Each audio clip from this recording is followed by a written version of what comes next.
So I'm one of those people who watched Playas in like 2 days, 2 sittings, basically. Oh. Absolutely loved the show. How long was it from like coming up with the idea of it to actually having it on the air? Years. Oh, Maybe 4 or maybe 5 years. Yeah, I think it's around that for sure, dude. I think yeah, in the 4.5, 5 year mark for sure.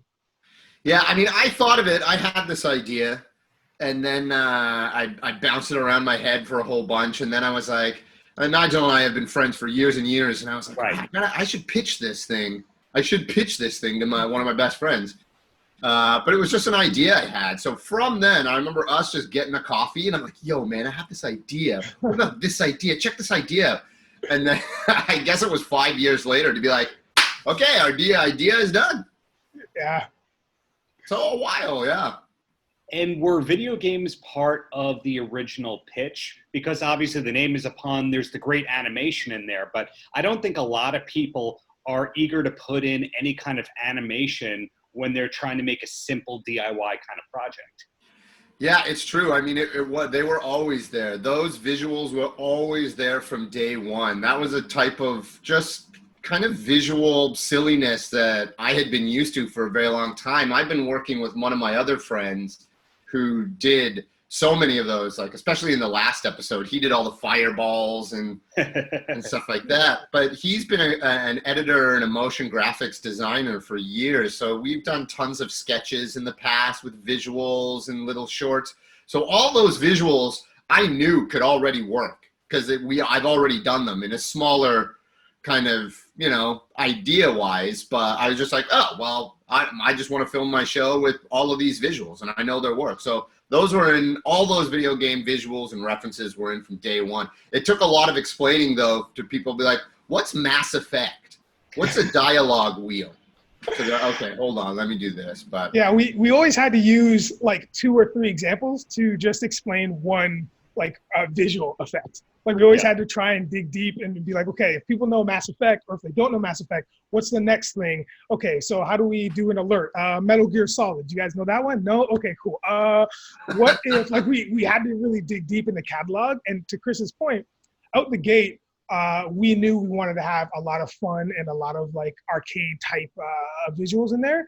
And then Kris and I, our relationship is built on video game music. Like it's built on like original soundtracks. So, and I'm a physical performer, so is Kris. So we just knew that we could throw in, fireballs, we could throw in whatever we wanted to, and we could make it happen because we love that genre. We love it. So. Yeah, I've read that and heard that. Entertainment Tonight Canada was a great interview that you guys did about video game soundtracks bringing you together. Is there a particular era of video games that you see as the golden era of video games? Ooh, wow, that's great. I would say for me, I think it was when PS3, like PS2, PS3, I think it's around that era, like the early 2000s for me, because that was really the transition from like, all our pixel art and things getting a lot better. Like I know it was late 90s, but the music really stepped his game up with games like I just mentioned, like Metal Gear Solid. And once we got into the next generation of consoles, that's when we really got amazing artists to score these games. And if you were paying attention, you listen to it and you're like, oh, this song is longer than just a regular loop for a level. Like this is a 2.5 minute, 3 minute track, I think there, is it PlayStation 2 for you, or do you go back to the 8-bit? It's tough, man. I mean, 8-bit is so nostalgic, but I feel almost like we're in the golden age of video games now too, because there's so many PC, so many console games, and so many variety. I saw a game just called Coffee Talk, and you sit in the cafe and you talk. I just downloaded it. No way, really? Yeah, but 2 days ago, yeah. Oh, right? Like games are so I think way more experimental now just because they have the technology and the storytelling to do it. But I also think Golden Age is like old school, like sort of late 80s Sierra games and those point and click games. You know what I mean? You mean like Leisure Suit Larry? Oh, dude, Leisure Suit Larry, King's Quest, Police Quest, All the quests. Space Willie quests. Beamish. Yeah, Willie man. Beamish. Yeah, Holy yeah. moly. And even all the LucasArts games after that, like Full Throttle, all the Indiana Jones point and click adventures. But that's all PC, so I don't know. I feel like maybe we're still in the golden age. Can the golden age start when video games start and continue until current day? Like, is that a whole age? Fair. I mean, if we're here 2,000 plus years as a civilization beyond anything in the Bible and all that, right? 30 years. Yeah. I actually just listened to about the Turtles in Time about the vinyl. So it's nice. It's green. You know, its packaging is beautiful. Yeah. But listen, man, that is hard to listen to because it's just like, and it's just like it's too much. It's too much. Yeah, man. Well, bringing it all together, because I have music questions to ask you guys later, and I know both of you have musical roots in different ways, CMT and all. Man, you went digging. Yeah, Love it. It's But research. Comics, video games, we can talk about Second City and all that. There's an episode where Mark is wearing a Ted DiBiase $1 Million Man shirt. Was wrestling also part of the vernacular as well? I mean, not for me. Maybe the old 80s stuff like Junkyard Dog and Macho Man Randy Savage, but that's all our friend Mark, actually. Mark is a dear friend of ours. Oh, there's a JYD figure that Nigel just got him on hand right here. Ready. But Mark is a dear friend of ours that we wanted to put in the show, and that was just his choice. I think he actually brought that shirt to be like, can I wear this? And our wardrobe, Vanessa, was just like, yeah, wear it. It looks great too, eh? I'll say so. And are most of the people on the show your friends rather than people that were casted? Yeah, pretty much. I feel like there's maybe one or two people that we had maybe saw in the audition room during our careers as actors, as performers. But for the most part, everybody we already knew. So it just made for such a great time on set. We knew their repertoire, they knew ours, we knew their cadences. So for the most part, yeah, I mean, I would say like 95% of the people that we acted across were already friends of ours. So something that came up a little bit ago from both you and from me is that you met in Second City. One of you was the understudy for the other, and that is not the first time in history. Stephen Colbert and Steve Carell, I'm not sure who was the understudy for who in Second City, but that stuff kind of happens. That is where you two met, though? Yeah. I think it was Carell was Colbert's understudy, I think. I can't remember. But yeah, Nigel and I, we had met, doing classes too. There's so many different classes you can take at the Second City. So we met during a class, and then we met performing with each other. And then we started working with each other and hanging out. And then, at one point, so I had gone to the Second City main stage, and Nigel was my first understudy. And what was great about that is that later on, when Nigel went up to main stage and I had taken off, they couldn't find anybody to understudy, so they just asked me to come back in and understudy for Nigel. And that was only for one show for like a week, but it was great too. Because with Second City, they're always going like, oh, we need a black dude, we need a brown dude. But this one was like, oh, okay, these two are interchangeable. This is great. Just keep swapping them. Swap. They're the same guy. Just swap them in and out. Second City is beyond intriguing to me because it'll have an era where it looks like for 5 years, everybody from sketch comedy that makes it to television comes from there. Then it has like 5 to 10 years where it's not cool. Then it's 5 to 10. Like, for example, we talked about the original SNL cast. Great. And then for a couple of years, no one was coming out. And then eventually Chris Farley and all that.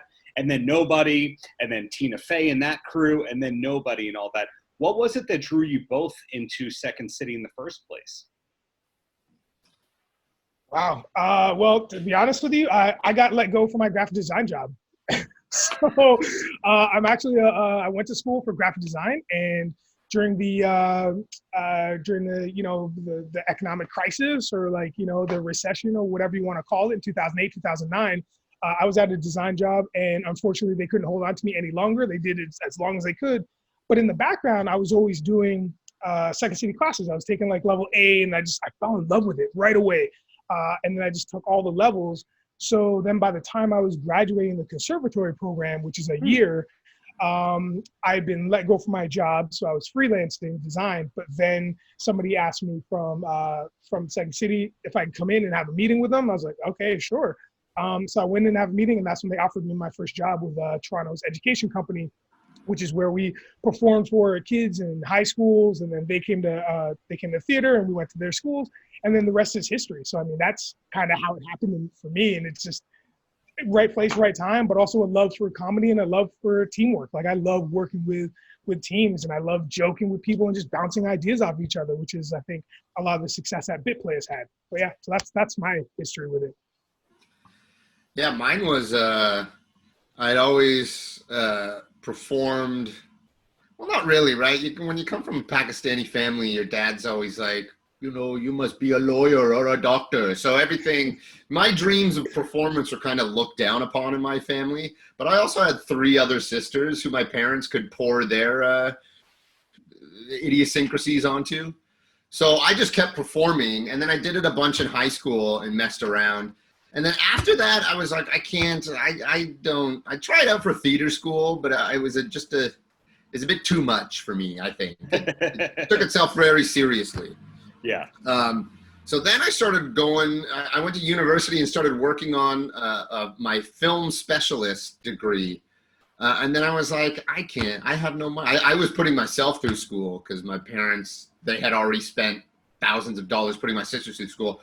And I was like, I can't finish this. This is so much time. So I had just known that so many of my friends were like, hey, Second City has classes. Second City. So at that time, I was also working full time. And then I was like, well, you know what? Let's sign up for these classes. I've loved performing. Comedy and sketch had always seemed like my bag anyway. I grew up watching SNL and Monty Python and Mr. Show and all Kids in the Hall. So I was like, I love sketch. And improv I was so scared of doing stand-up, but I was like, improv is so group oriented. I really navigated towards that, or what's the word when you go toward, you gravitate, not navigate, you gravitate toward it. They both work. Yeah. Something like that. You guys know what I'm saying. But and so from there, it was just like, okay, I'm just working at, a record store and doing comedy classes at night. And then it just kept rolling into, just like Nigel, hey, do you want to do this? Do you want to be part of this? Do you want to perform in this? And then you realize, oh, I can now make a living off this thing. Well, that's going to lead to my next question, which is intended to actually inspire people. You guys like me, you do a few things to make a living. You pair it all together and you're like, okay, this is a pretty good living, but it wasn't always that secure. And of course, as an entertainer, you never quite feel like, okay, I'm set for life, because there's always even if I made a bunch of money here, what's the next gig? What's the next thing I'm doing? He has a production deal. He has a better production deal. Yeah. I'm curious when both of you felt secure, like, well, this is going to be my path and I don't have to go back to temping. Oh. I think for me it was when I realized I could perform at night and then teach. I think Nigel and I, falling into the world of improv, we realized that we could perform constantly and get really good, but then at the same time teach. We could teach on the weekend to kids or in the evening to adults, and you get yourself a few classes spread throughout the week at different theater. We also have a bunch of theaters here in Toronto that we could go out and teach there as well. So you kind of line yourself up and go like, okay, I can pay my bills. I guess the first time was like in my late 20s.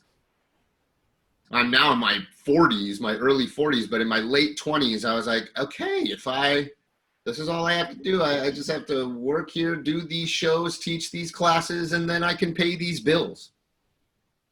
Yeah, but then that quickly vanished because you lose that job and you get this. I mean, you know what it is. You're only as good as your last gig, right?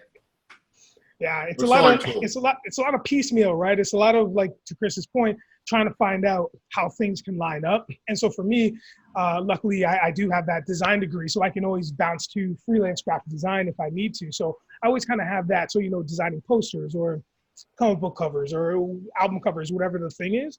So when I was freelance designing, I was still, I'd do that during the day, 9 to 5-ish, if you will. And then I would just like book it over to a show for Friday, Saturday night or whatever and make it work.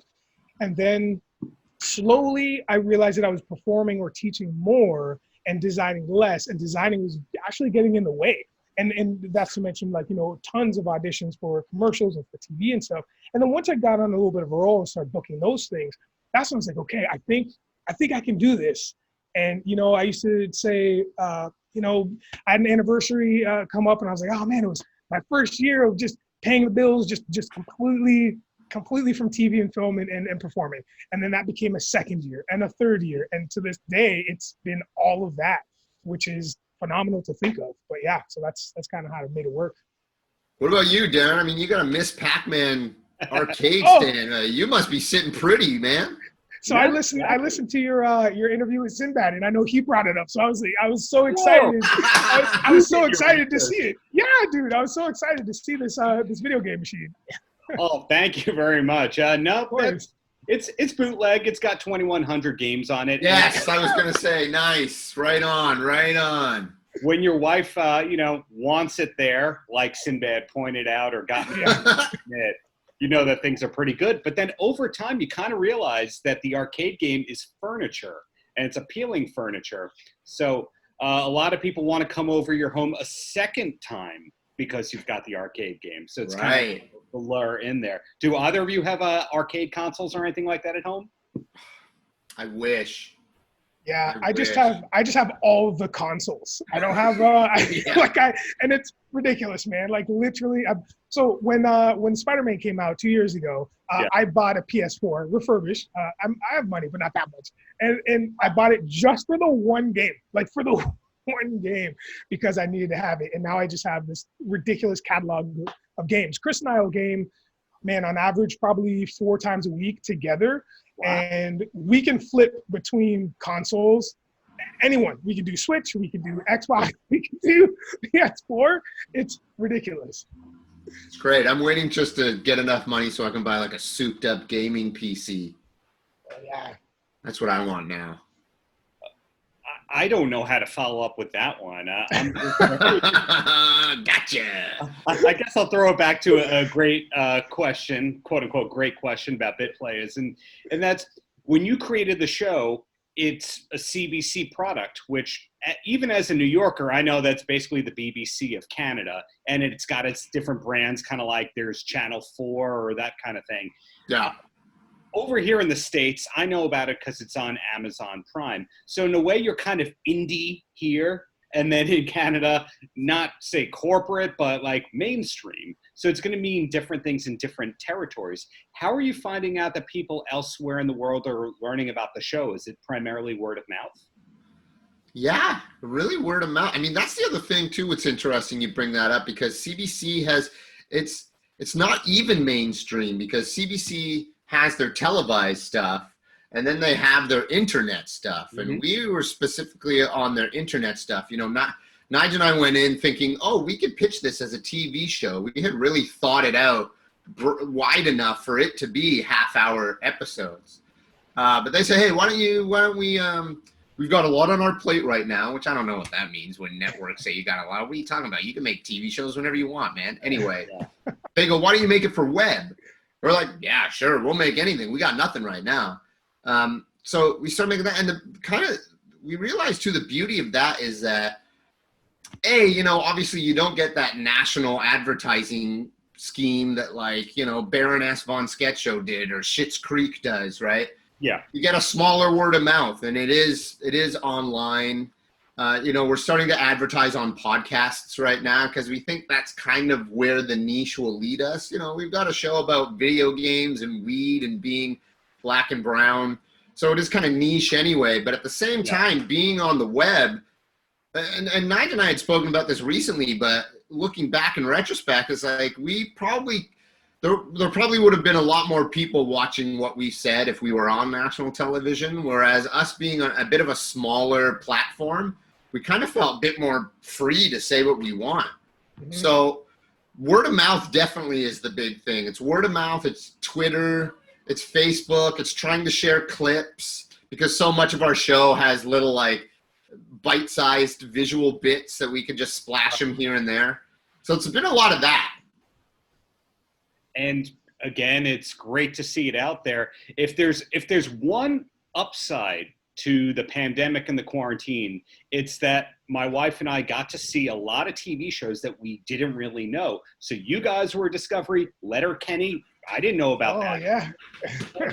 It looks like, to me, Canada's just got this incredible TV and comedy scene hybrid that's going on that doesn't reach American audiences. Was there any concern on your end when you were launching the show about the American market, or is it just more like, this is for Canada, and if it gets out, that's great? Oh, no, I think there is, if I may, Kris, speak for both of us, there was definitely concern about that because we have a lot of American friends. Not only are they snowbirds, so Canadians that are living in LA and trying to make it, but just around, from border to border. So we just thought this was definitely something that could be universally shown and just at the same time. Like, ideally, we would love to hit the web all at the same time. Here Canada, here America, here you go, nerds of color, people of color, like comic book, like everybody, So especially in New York, I mean, one of my favorite spots is Midtown Comics. Like, I'm there every time I go to New York. I hit it, Times Square location, I'm there, So it's like, I know and we know how big that market is, but also specifically how big the nerd market is there, So it's we're so glad that it's finally reached the States and it's reached the UK. We both again have friends and family in the UK. So the fact that it is this little train that could, if you will, you know what I mean? It's just kind of chugging along, but it's catching on and it's catching some fire. And it's got some really great relatability stuff, not only the nerd stuff, but it's got some real hearts, some real friendships, some real love in there, So we're glad that it's finally reaching the market and getting there because, I mean, damn, it took a long time, and I'm glad it finally got to you guys. Yeah, and the season ends, without spoiling anything for anyone, kind of a few cliffhangers, to be honest. Yeah. Season 2, is it written? Is it being considered being done? Where is it at? It's like, when you had a dream and you kind of forgot it, but you kind of remember that. I think it's at that stage right now, season 2. We're kind of like, is anyone still watching season 1? Yeah. But there are there's tons of ideas we've had that didn't even make season 1 that we had written down that we're like, okay, well, this is, and it seems like since we've released this thing, this came out on Boxing Day. Mm-hmm. And it feels like an entire decade has passed since then because of absolutely everything that's happened to our globe. So season 2, for what in my mind, was going to be fun and innocent and continue the journey, now almost feels like we got a lot of shit to unpack. Yeah.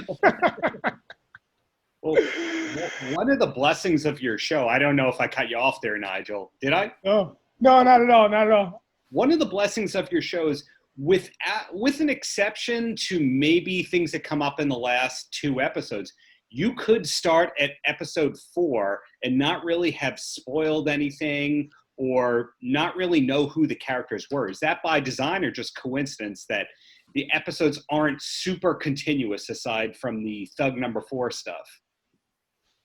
That was by design. We at first, Kris and I always love a good show that has like a nice arc, especially I myself. Like I'll go to the Law and Order formula, like that Dick Wolf formula where you have these giant seasons with this massive overarching story. So, but you could watch a single episode. You could watch episode like 12 in the middle of season 3 and it really doesn't matter. So we had that thought, but then with the help of some amazing people that helped us kind of dissect and write more and write less and kind of get into the minutia of the story, that really helped us create this giant arc, but also, to your point, Darren, just have these little microcosms of episodes without having to finish off the whole season. Obviously, the massive payoff is you just watch the whole thing like you did in 2 days, which is great, because it makes way more sense, But for sure, if you want to watch one episode and you're about it, please, by all means. Yeah, I think that was a fun thing too about designing it that way is kind of having that confidence of knowing that it'll work. You know, again, Nigel and I coming from the Second City, you perform every single night. Mm-hmm. Every single night you're in front of at the least 20 people, at the most 400 people. So going out, you grow these instincts of going, this might work. I think this will work. And this was definitely one. Again, having done so many shorts with visuals in them, I was like, I don't want to tell a story. Firstly, I don't want to be conventional. If we get this chance and we get to do it online, let's be unconventional, because that's kind of what the medium is anyway, right? So with that, it was, let's have episodes that are stylistically insanely different from each other, but still work in the story of the world. But yeah, you could watch it, like you said, you could watch it episode 4, episode 7, episode 2, episode 1, and still get the gist of what's going on. Well, being mindful of your time here, I'm going to ask 2 more questions, and then you are free to do whatever you like to do. And I think I know what you guys like to do. Yeah, 1,000%, dude. 100%. And the first question was, another discovery of mine as a result of the quarantine, the pandemic, was the show Detroiters. Are they friends? Are they influences? Are they both? Well, they're friends. So Sam Richardson, who's one of the stars of the show, him and Tim Robinson, Sam I met in the early 2000s, so like 2008, 2009-ish. A bunch of us from Toronto, Second City, Tourco, we went down to Chicago on our own volition. We said, you know what, let's just take a weekend. Let's go down there. So Second City, Chicago, set us up with tickets to the main stage show, set us up with tickets to the ETC show. And so I met Sam because he was performing at that time. And that guy was such a massive inspiration to meet him and just to watch him perform. So, I mean, that within itself was like, oh my God, I know this guy. And we've kept in touch off and on since our meeting. And then, you know, fast forward to when Detroiters came out, and I just could not watch it fast enough. Like the chemistry again between those two, maybe that's probably why you brought it up, Darren. It's very similar to the chemistry that I think that Kris and I have. You can tell that we're just going off on each other and having a great time, you know? So yeah, so I think there's some parallels there for sure. Yeah, definitely. I met Sam he came up here to film some stuff for Second City, and I met him up here. And the great thing, again, just like Nigel, is that Sam and I, we related to each other talking about Ninja Turtles. That dude, I barely do I reach out to him and be like, Sam, congratulations on all the stuff. I'm more like, Sam, check out this new Raphael figurine. It's new. So we're just passing Ninja Turtle stuff back and forth. Wow. Much respect on all those ends. So in closing, any last words for the kids? I have something to say to you, Darren. I don't think you knew how nerdy you were going to get with us. Like, I don't think you were prepared for going this deep. That JYD figure just appearing out of nowhere. Yes. Is one of the top 5 interview moments I think I've ever had in doing thousands of interviews. So thank you very much. Oh, you're very nice. Welcome. Bless. Any last words from you, Kris? What do you think? Yeah, stay safe, everyone. Please watch our show, because we think it's good. We want all those nerds of color out there to feel like there's something out there that's representing them. And please stay safe and wash your hands, and Black Lives Matter. Yeah, I think I share the very same sentiments. Read some comic books, not only the capes and cows, which I always say, but read some independent stuff. There's some amazing books or graphic novels, whatever you want to get into. There's some gorgeous work out there, and also by authors of color. So please, and different voices, the LGBTQ community. So please read some of those books. And again, you know, wash your hands, stay safe, Black Lives Matter. And we appreciate all y'all. Guys, can't thank you enough for this. Hopefully we'll do a part 2 where we talk about music and specific games and all that. But thank you so much for your time, and keep up the great work you're doing on all ends. Oh, thanks, Darren. Such a lovely time, man. Thanks for having us, and nice talking to you, pal. Paltrocast.